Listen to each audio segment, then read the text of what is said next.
Bonjour les amis, alors j'espère que cette fois-ci ce sera bien réglé. Je regarde si ça enregistre, c'est bien.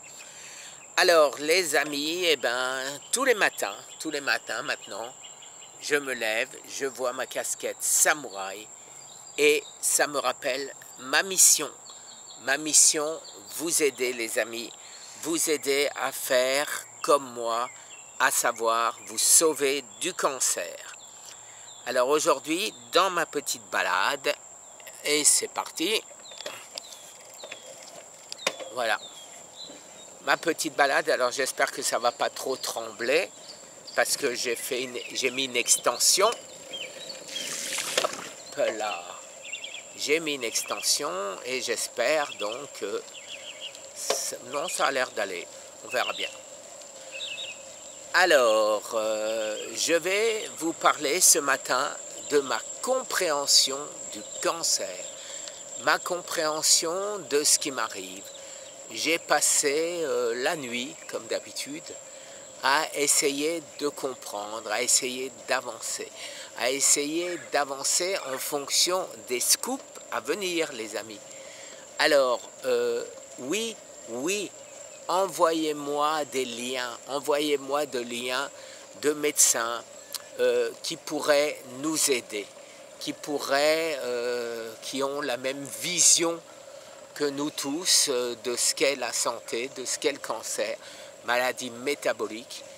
Et je crois que cette nuit, je me suis réveillé tôt, 4 heures du matin, j'ai téléphoné à Maurice, et nous avons parlé longuement, puisqu'on a dû rester 2 heures au téléphone. Et chaque fois, j'ai des scrupules. Et à lui faire, il a 82 ans quand même. Et il me dit, mais non, ça me plaît, quand tu parles, tu comprends, toi tu comprends beaucoup plus, beaucoup mieux que bien des scientifiques avec qui je parle et qui ne comprennent rien. C'est flatteur, alors je ne sais pas si c'est vrai ou pas, mais quoi qu'il en soit, mes interrogations sont justifiées et peuvent servir de base à des recherches importantes. À savoir, pourquoi les corps cétoniques, pourquoi le régime cétogène d'un côté peut être bénéfique et de l'autre côté maléfique. À savoir, il peut au bout d'un certain temps faire grossir les tumeurs et il peut aussi faire réduire les tumeurs. Donc, j'ai posé la question à Maurice, qui m'a dit c'est une énigme. Suivant le type de cancer, effectivement, en particulier le glioblastome,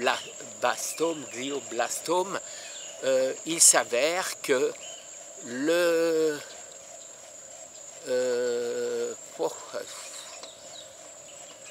les corps cétoniques, il semblerait que ça aide.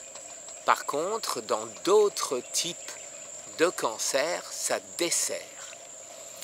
Et vu ce que j'ai fait, vu ce que j'ai compris, je lui ai donné ma version de la chose.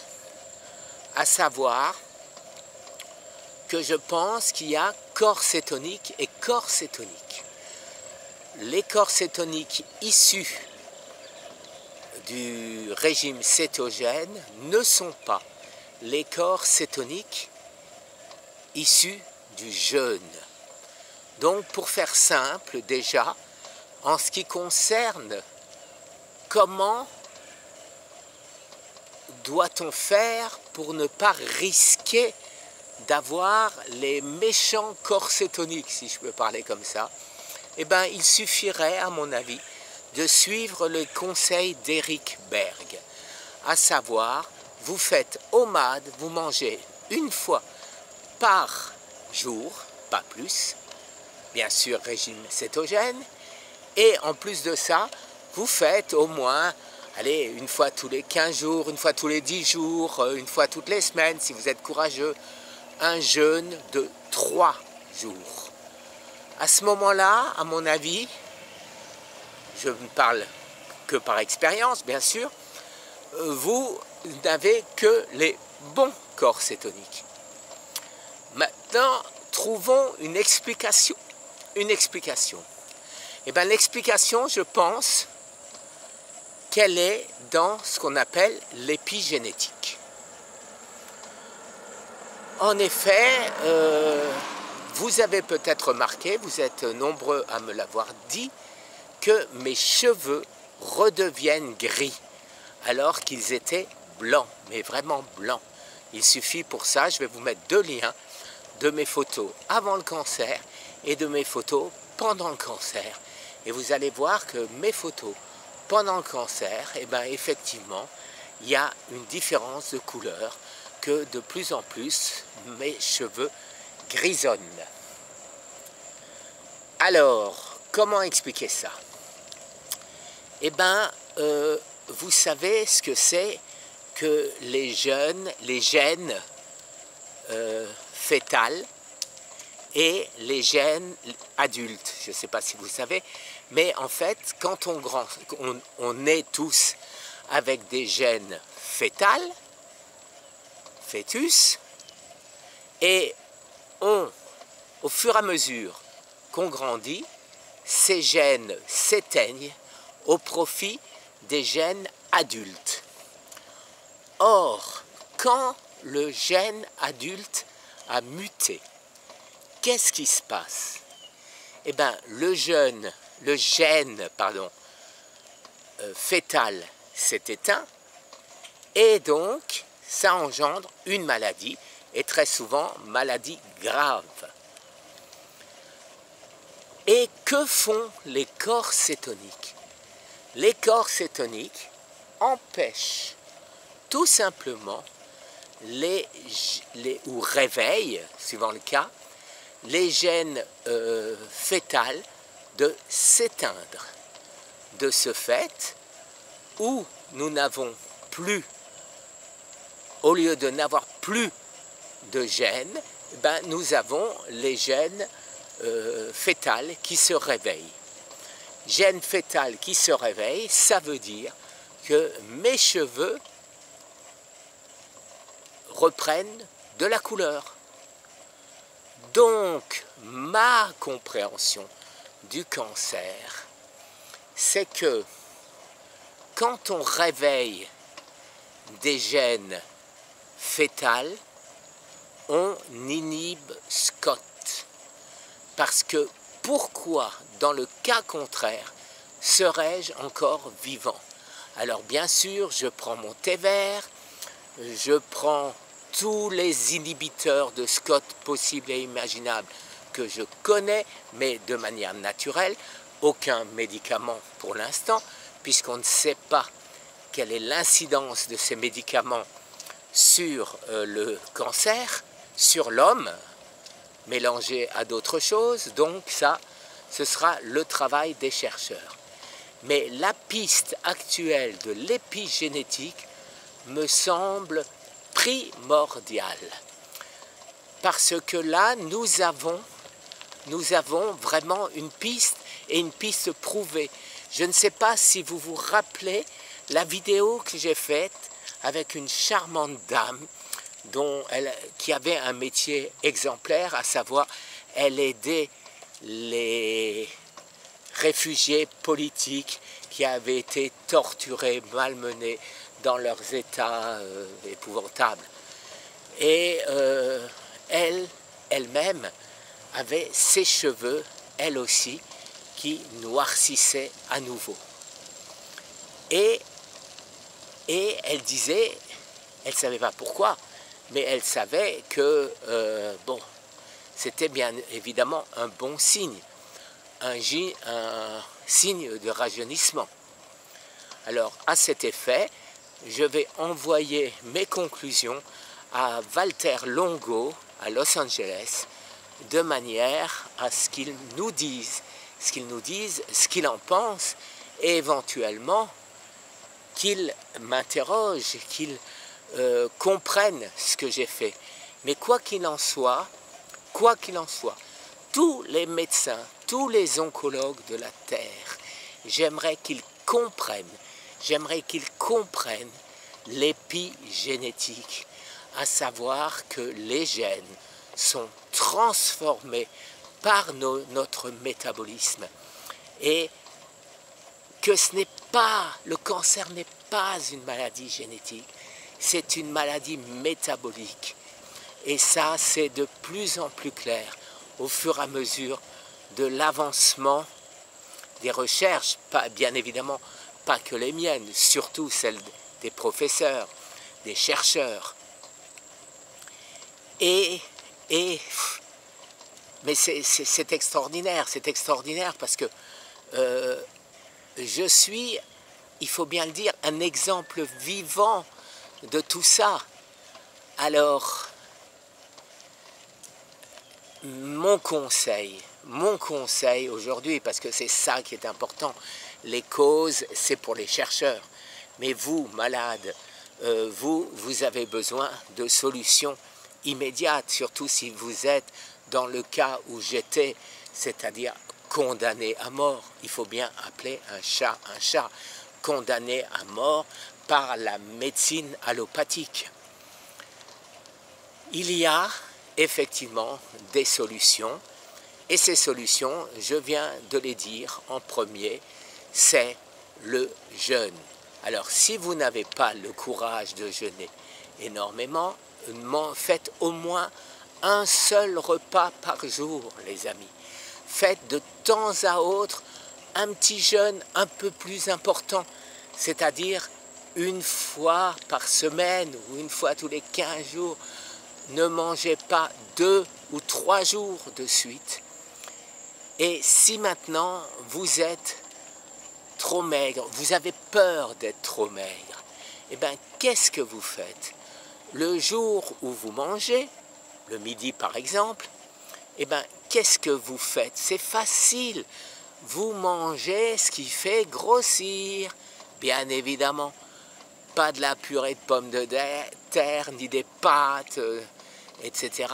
Non, vous mangez 2-3 avocats, vous mangez 1 tonne de noix, d'amandes, ça fait énormément grossir.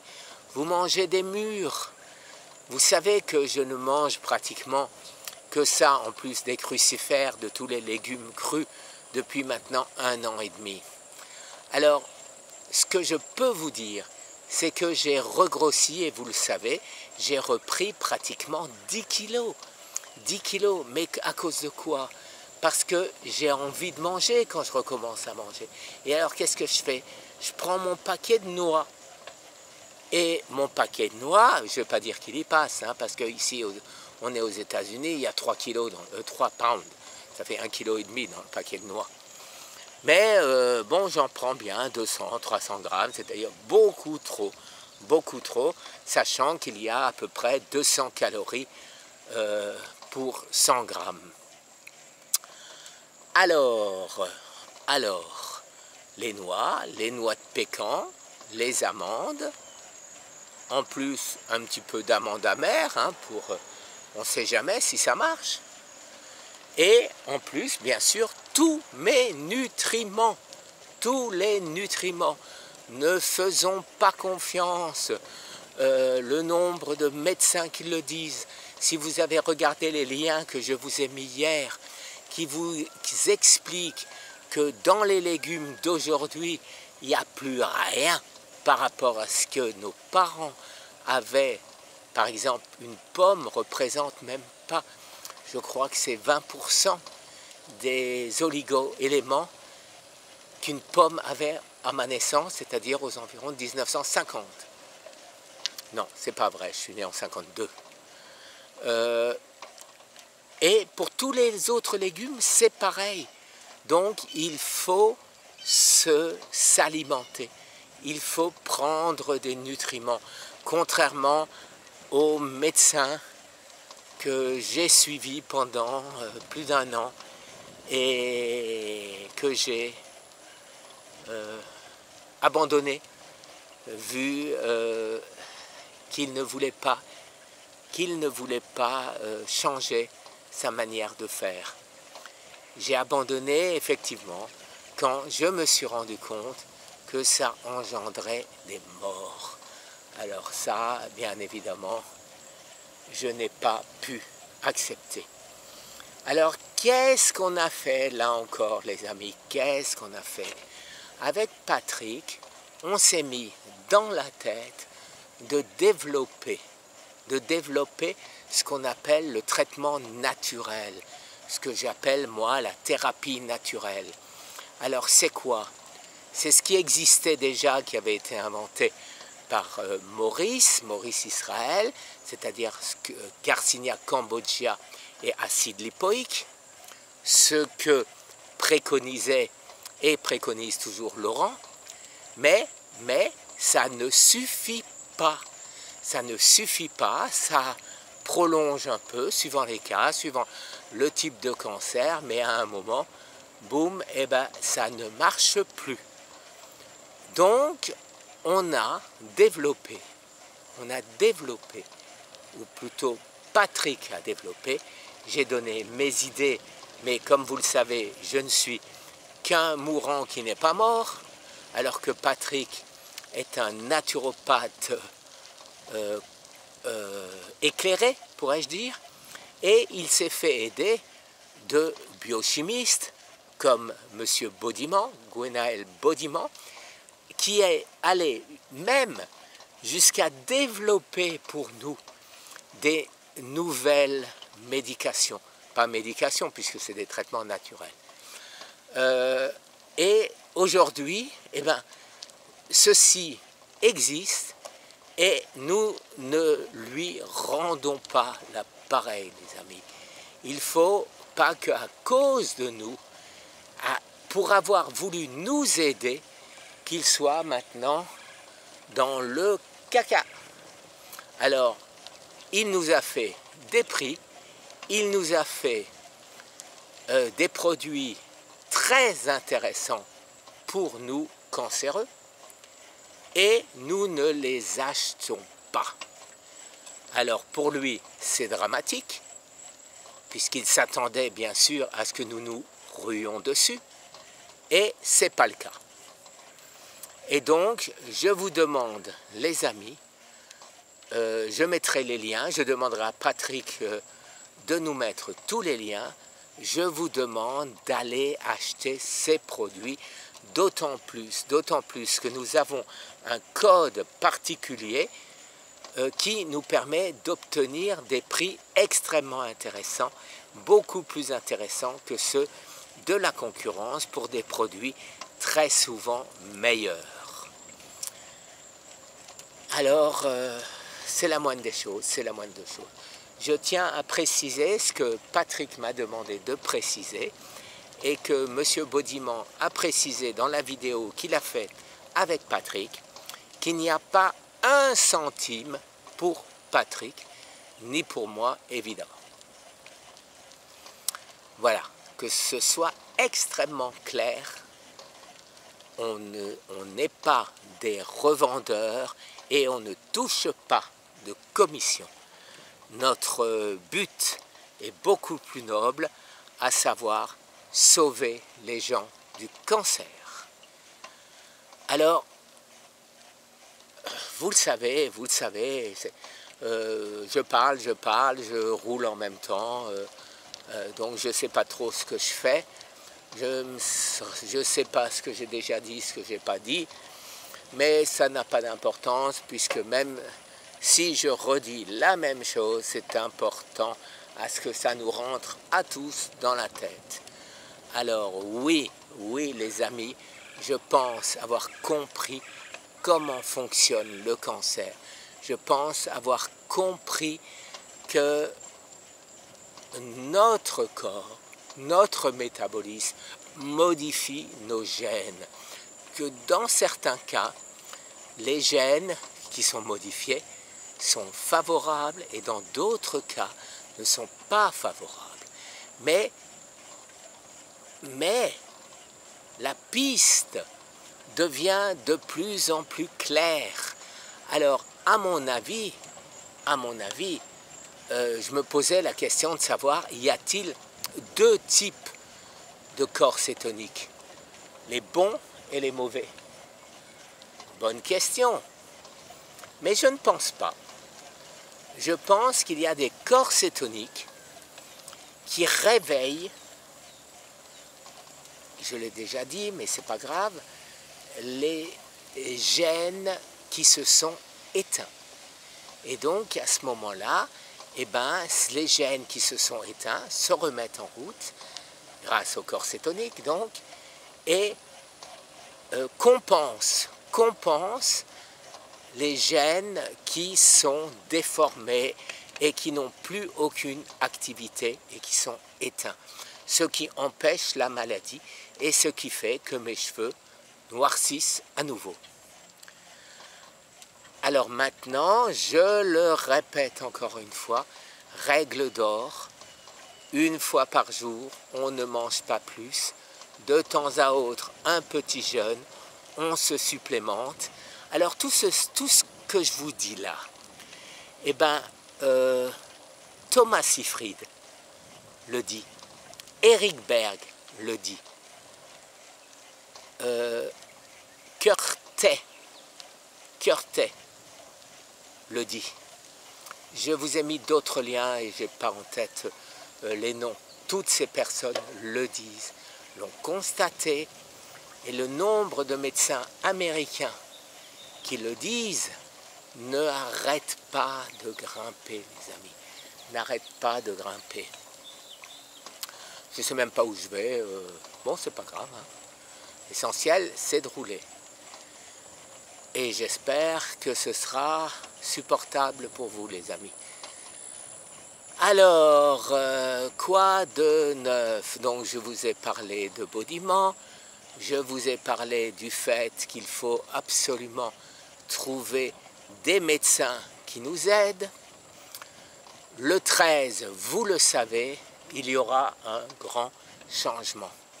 Le grand changement, ce sera la preuve parfaite, comme quoi, eh ben, mon cancer, je l'ai remis à la niche.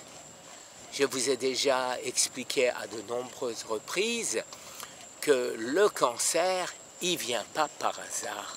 Le cancer, c'est le stress, c'est la malbouffe, c'est la cigarette, c'est le plomb, c'est l'amiante, c'est les produits chimiques, c'est les pesticides, etc. En fait, notre mode de vie. Allez, c'est notre mode de vie. Et ce mode de vie, les amis, il faut absolument le changer. En le changeant radicalement, le cancer se dit « Mais qu'est-ce que je fous là ? J'étais dans un terrain extraordinaire, j'avais la charcuterie qui arrivait, le sucre à foison et tout, et maintenant je crie famine. Ah ben si c'est comme ça, hein, je rentre et je vais me coucher. Hein. Et ben voilà, c'est ce qu'on aimerait arriver à faire tous, les amis. Et c'est ce que je pense avoir fait. Alors maintenant, la recherche Scott. La recherche Scott, c'est quoi? C'est essayer d'inhiber la possibilité pour le cancer de fabriquer de la membrane. La membrane vient de, je ne sais pas comment ça s'appelle, est-ce que c'est une enzyme, est-ce que c'est, j'en sais rien. Ça s'appelle de l'acétyl-CoA. L'acétyl-CoA, c'est à partir de ça que le cancer est capable de faire de la membrane. Alors, comment peut-on bloquer ceci? Eh bien, il y a deux entrées de Scott. Il y a l'entrée glutamine, chère à Thomas Seyfried, et qui développe ou qui a développé, je ne sais pas exactement où, à quel stade on en est, le don. Le don est un inhibiteur de glutamine, à savoir que grâce au don, le cancer ne peut pas grossir, ne peut pas se servir de la glutamine. Alors c'est une avancée énorme dans le sens où si vous inhibez la glutamine, eh bien, le cancer, alors qu'il n'a pas de sucre, puisque vous ne mangez plus de sucre, eh bien, il n'a plus rien à manger. Sauf si vous êtes dans la partie corps cétonique qui nourrissent le cancer. Alors là, je viens de vous l'expliquer, c'est pas clair. Glioblastome, ça marche, à savoir SCOT est inhibé. D'autres types de cancers, ça ne marche pas. Mais, on va comprendre, les chercheurs vont comprendre pourquoi. Qu'est-ce qui modifie d'un côté les gènes et qui ne le, dans le bon sens et qui ne le modifie pas dans l'autre sens. Un peu de recherche et je suis sûr que des grands chercheurs comme Thomas Seyfried, comme bien d'autres, vont trouver la solution très vite. Et à ce moment-là, adieu cancer. Voilà les amis, je pense en avoir assez dit. Je ne sais pas depuis combien de temps on roule, je n'ai pas pris mon téléphone, je ne vais pas quitter mon guidon pour regarder, d'autant plus que je ne l'ai pas pris. Et pour l'instant, je filme. Alors maintenant, je vous laisse un peu profiter de la vue, si ma caméra est assez haute et si le champ est assez large pour que vous voyez un peu à droite et à gauche. Si je vois que ce n'est pas le cas, la prochaine fois, eh ben, je filmerai dans l'autre sens. Alors vous ne verrez plus le guidon non plus, vous ne verrez que ce qui est devant moi. Voilà les amis, je vous souhaite une excellente journée et j'espère n'avoir pas été trop casse-pied. Alors le scoop les amis, le scoop arrive. Allez, plus qu'une journée normalement, plus qu'une journée à attendre. En attendant, il y aura la vidéo avec Gwenaël Baudiman et je suis fatigué, hein? Ouh là là. Et Patrick Louis qui va nous donner les solutions de son traitement naturel. Merci les amis, une très bonne journée. Ouh, j'ai mal.